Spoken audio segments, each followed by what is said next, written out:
get started. Well, good morning. Thank you for being here. I'm Todd Barnett, the Commissioner of Community Safety for the City of Minneapolis. We're here to share an update on some of the big steps the city and MPD has taken to meet compliance with the state settlement agreement. Today, our independent evaluator, Effective Law Enforcement for All, also known as ALEFA, released its first semi-annual report this morning related to the state settlement agreement work. I want to thank our city attorney's implementation team, the MPD implementation team, and all of the other city departments that support this work. Their efforts in coordinating and managing all the work that you will see in this first semi-annual report is amazing. This report covers a review period of March 18th of 2024 to September 30th of 2024. The March date is there because that's when our independent evaluator contract began. While the first evaluation plan covers 6 months, we started this work about a year ago, or actually more than a year ago, before the settlement agreement was even signed. It's important for our residents, our visitors, and business owners to know that the city is on track to reforming our police department and reimagining community safety in Minneapolis. The report will show substantial work of the city. The report will show a substantial amount of work that the city and MPD has done before and during this evaluation period. This includes revising old policies, writing new policies, a significant focus on training and use of force reporting, addressing the backlog for police misconduct investigations and internal affairs and OPCR, addressing officer support and wellness, looking at accountability and oversight, and improving our data systems. City leadership has continuously reaffirmed its commitment to this important and crucial work that we're doing. The investments we have made to build a strong foundation has grown our capacity to implement this work successfully. This is the beginning of a long journey that will take time, but the city is fully on board and working diligently towards sustainable reform beyond compliance with this settlement agreement. Change requires patience and shared commitment to accountability and transparency. I know there have been some questions about the federal consent decree. That document was signed and filed earlier last month. This decree is now in federal court before Judge Magnuson.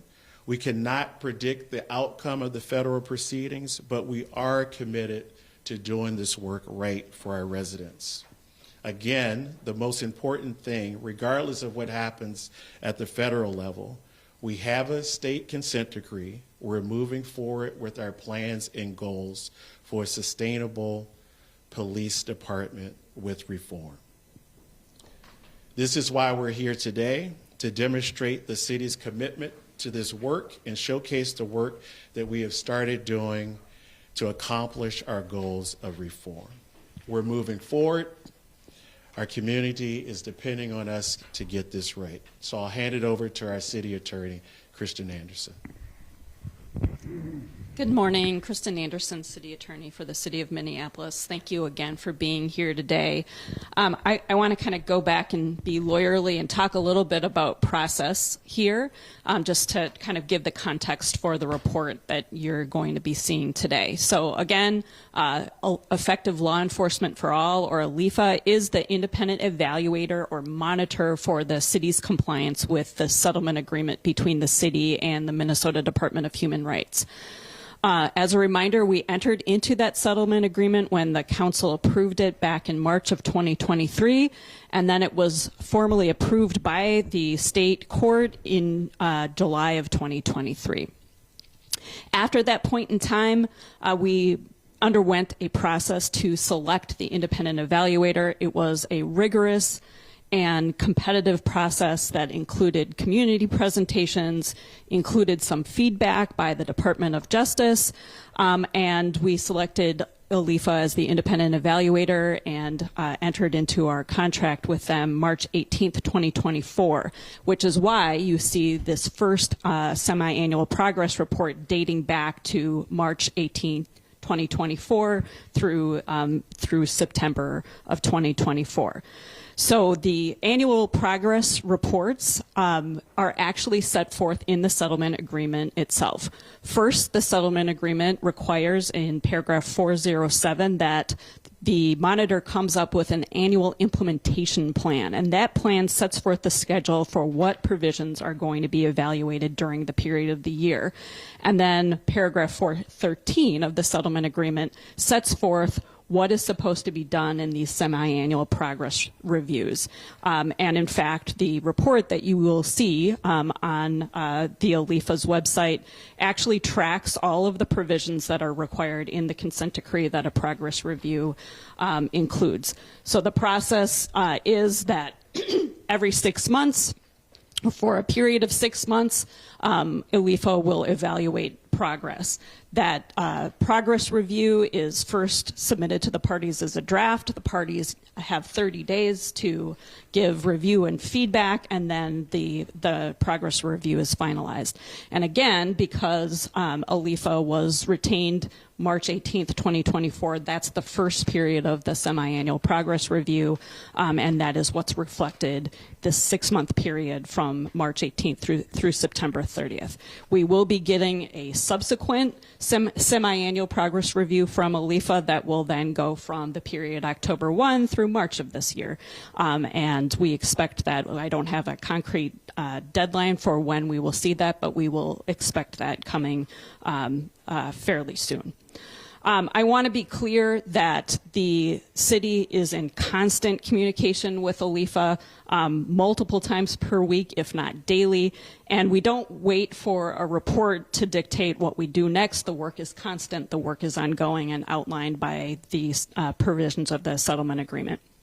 So there are a couple of things that I want to highlight in the progress review for you in the report. Page 6, you'll see a diagram that shows that what we are in right now is a foundational phase. We're looking at policy revisions, training, officer wellness, and technology. These things have to happen before we can move on to the evaluation phase. So we're really building the building blocks of the entire system so that we have then the ability to grow on that and proceed to the evaluation phase. And all of this, again, is set forth in the state agreement. And then page 10 talks about being compliant or partially compliant on track. The paragraph numbers that are referenced in that table are referring to the paragraphs of the settlement agreement, and again align with the items that are meant to be evaluated during this period under the annual implementation plan. I'll also refer you to page 27 of the report that talks about additional things being and their level of being on track. Since this is our first report, we will not be compliant in many things right now. It's because the work is ongoing, and again, those building blocks are being built progressively. But we are on track to meet most of the goals set forth in this phase of the agreement. The report is a step in the right direction. We're going in a positive direction to get this work done, but our next steps are to keep working, keep meeting repeatedly and frequently with the OLIFA team, keep doing this reform work. This is a solid benchmark for moving forward, and we will continue doing the work. And I'm going to turn this over then to Director Phillips to outline the work being done in the Civil Rights Department.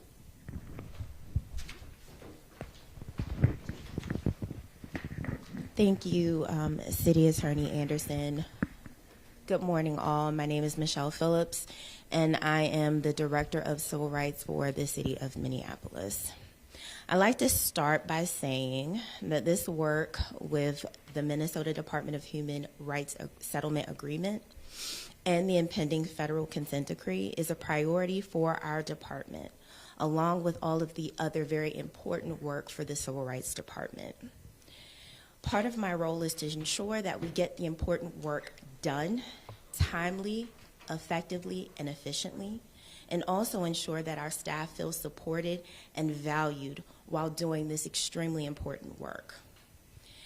This team is committed to executing our work with the highest level of integrity and impartiality, and in alignment with national best practices. This report today talks about the work that has already been done and the work that will continue to be done as we move forward. One of the items that they discussed in this report is the backlog of misconduct allegations. It's important to point out that there are 3 types of backlog areas that the Office of Police Conduct Review looks at: the intake backlog, as well as the investigations backlog and the panel backlog. We've identified the backlog as cases from the inception of the Office of Police Conduct Review to May 23rd, 2024. When it comes to the backlog, we had to get the right people in. There was a severe staffing shortage during this reporting period, so we focused on a hiring blitz to ensure that we hired the appropriate individuals with the skill sets needed to ensure that we move the backlog and all the other work that is imperative to the settlement agreement forward. The bottom line, there is still a backlog, but we are making progress. Speaking of strategic hires, we welcomed our Office of Police Conduct Review Associate Director Russell Fujisawa in November to lead our office. He has already made meaningful impact and change in our reform for our city. The office was formed to provide meaningful, neutral oversight of the Minneapolis Police Department and to assure the public that policing in our city is performed in a non-discriminatory manner. To that end, we do this work with our community. This report shows that the Department of Civil Rights has engaged with the people in this city. Through our Community Commission on Police Oversight, we actively work with our community members and make sure that they are at the table, and are currently heavily recruiting, as we are right now, for members for this important body. The CCPO just this week provided feedback and recommendations to a host of MPD policies and reported, and I quote, positive changes in the new drafts. This work starting to move and remains a priority of the city. This work is moving forward in a sustainable manner that will be long-lasting. It won't happen overnight, but it will happen. We are 100% committed to that. With that, I will turn this back over to Commissioner Burnett. Thank you. Thank you, Director Phillips. Before we open up for questions, I just want to acknowledge Chief O'Hara is present, of course, here to help answer any questions, and also just to thank him once again for his leadership in this area. Questions? Chief, it looks like there's also a backlog of use of force. Described on page 11, 1,100 cases as of 9/30. Can you tell us a little bit more about that? Sure, thank you. So yes, the backlog of cases for MPD involve both the typical internal affairs complaints as well as reviews of force reviews, which is whenever reportable use of force is done by police, there's an investigation by an uninvolved supervisor, and then those are reviewed by the force investigations team. So a couple of things we've done to clear these backlogs. In conversation with the monitoring team, I provided training for other members of the command staff that are not assigned to internal affairs. So several members were trained on how to conduct internal affairs investigations, as well as people with previous experience in internal affairs. And that has been helpful to reduce our backlog. Another thing that's been done is we have made overtime available for investigators to complete some of these investigations, as well as on the fourth side specifically, the city has contracted with an independent law firm to help get those reviews through. So I can't say with certainty that the backlog will be cleared by the deadline, which is March 17th. But I feel very, very confident that if not cleared, we will have made substantial progress. It still remains to be seen. Obviously, when we get those investigations back from that third party, we still have to go through those reviews and do our own verification. I don't have that offhand. We can get that for you if somebody knows. I don't know. They're helping, I guess I'm just trying to understand their role. They're helping investigate these that you have to give training for other officers? No, because like there's multiple things going on. I provided the training so that we could have additional personnel from the police department conduct internal affairs investigations to clear out that backlog. And that they are only getting very minor cases.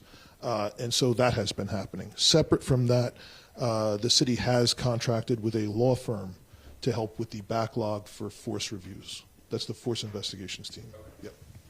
Did that happen since the Yes. September, because that was a recommendation? Yeah.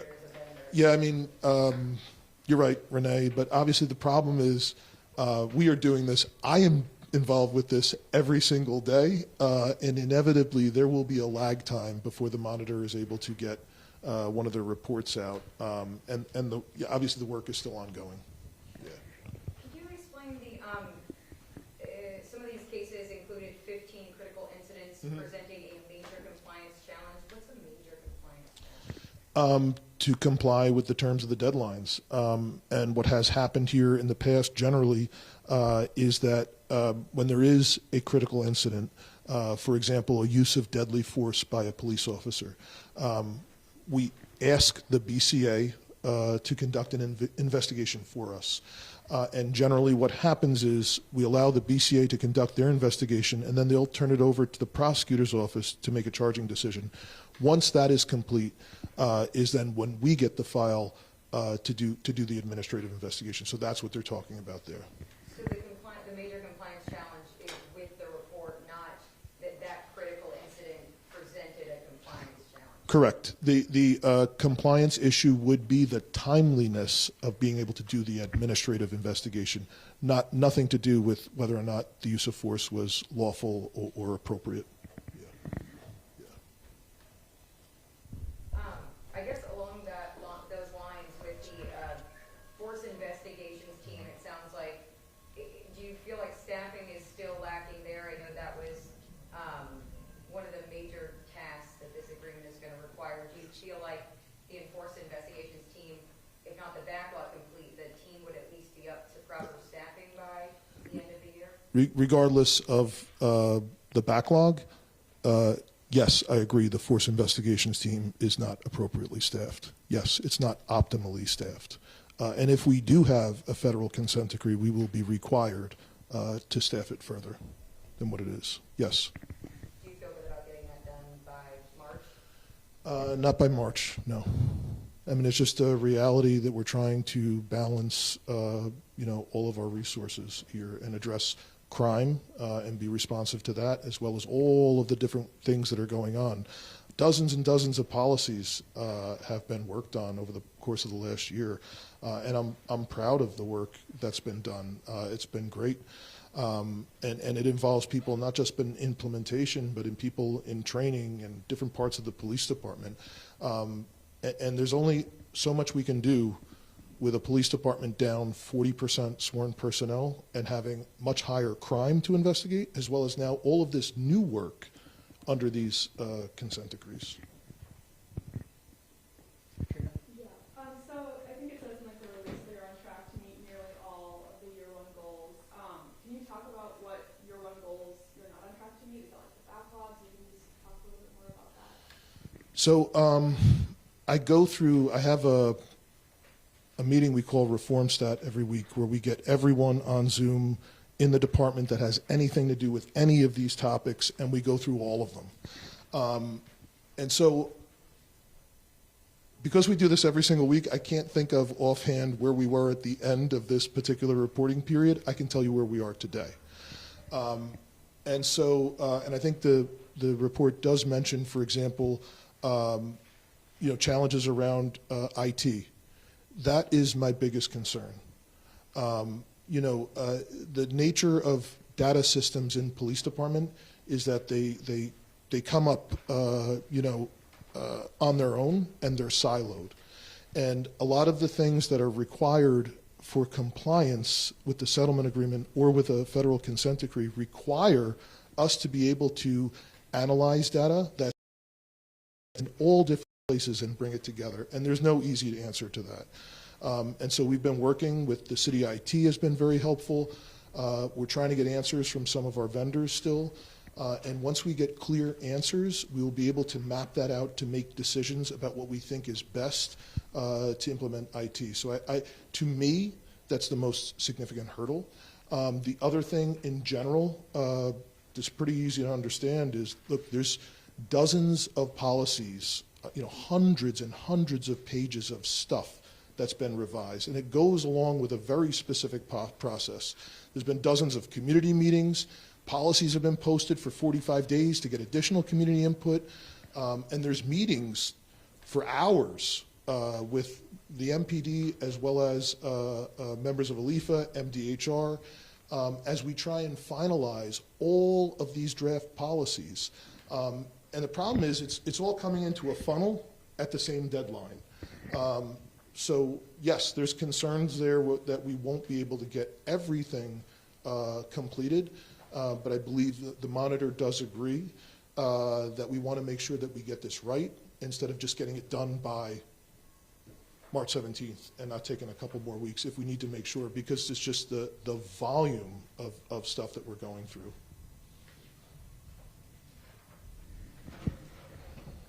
Can I just add just one thing, because I think it's important. You heard Chief O'Hara talk about reform stat in that meeting, and I don't want to gloss over that because that meeting is so important to this work. MPD can't do this work without other departments. So in that meeting, we have Civil Rights Department in that meeting. We have IT in that meeting. We have other city departments in there, so we're working together as one, moving towards one goal. So that, as the chief mentioned, it's not siloed off. So we know about issues way before any deadline. And so this is the city really being connected and moving forward. So I just wanted to add that. Anyone up here, is there anything in here that you would consider, or maybe a few things, like the greatest accomplishment of this process so far?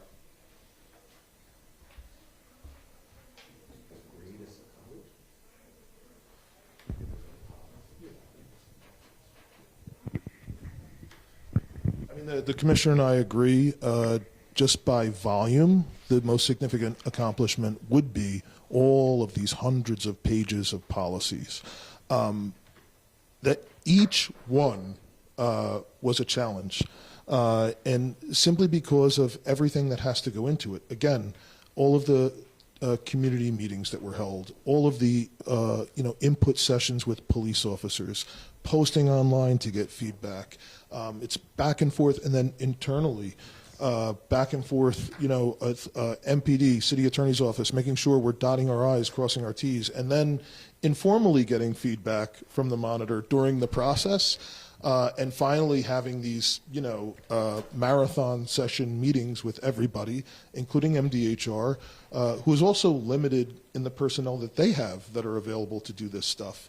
And so being able to bang this stuff out, so much of it I think is the most important thing for a year one in any consent decree. You got to have the policies right first before you can implement anything, and then still before you can implement it, you have to have your training developed, and that all has to be approved. I think there's been phenomenal work done to revise the field training officer program. I'm really happy with where that has gone. That is both policy, SOP, as well as training. All of those three things being developed at the same time. And I think it's great. And I mean, a lot of people have been asking us questions, what's going to happen because of Trump and the consent decree? I mean, people need to know the work that has happened here is real, and it addresses all of the major things that consent decrees in other cities address anyway. And that work has been happening around stop, search, and arrest practices, use of force, investigations of police complaints, supervision, and accountability. And I'm proud of all of that that's happened here this year. And I think the independent monitor would tell you, if you ask them, that there probably isn't any other city that's been through one of these things before that has accomplished so much in this time.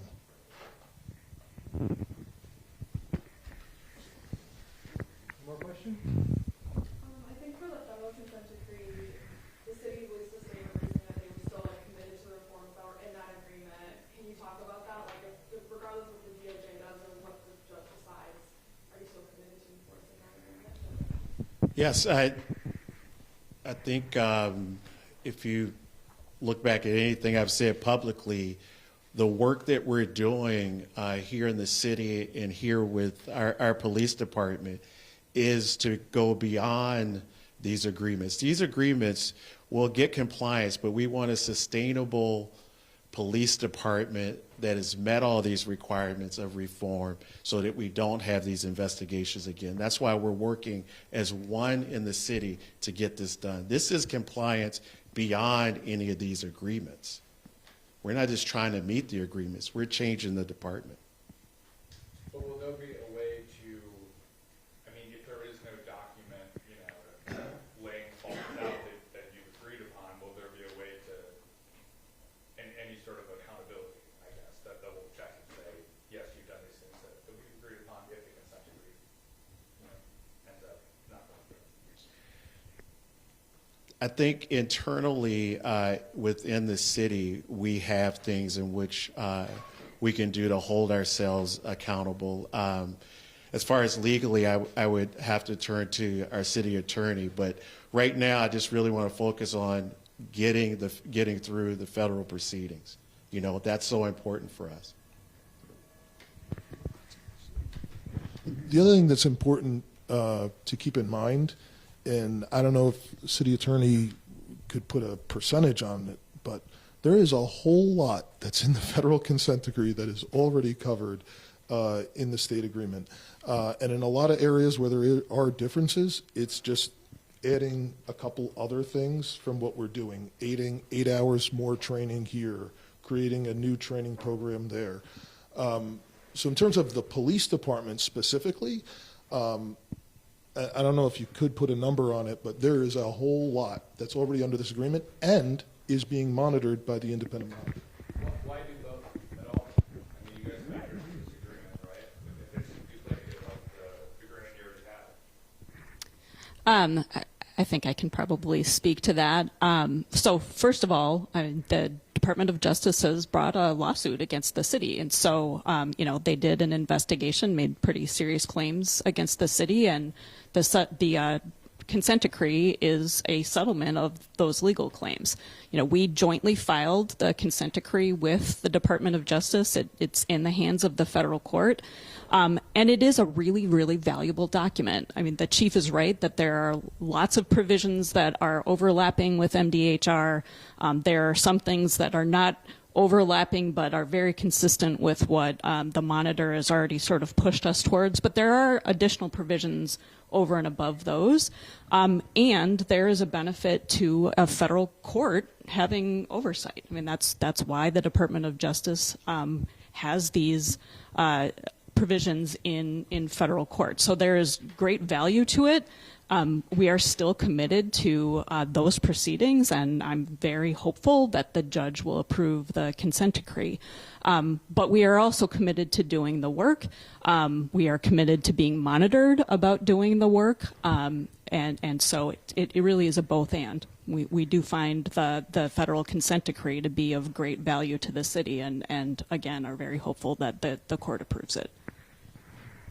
Does being under a federal consent decree also open the city up to more funding options in terms of being able to implement some of these requirements? Renee, are you asking, are we getting federal money or? Yeah, would it open the city up at all to more access to federal funds? Maybe that's out of left field. I don't think so. Yeah. All right, any more questions? All right, thanks for All coming. right, thank you. Appreciate you. Thanks.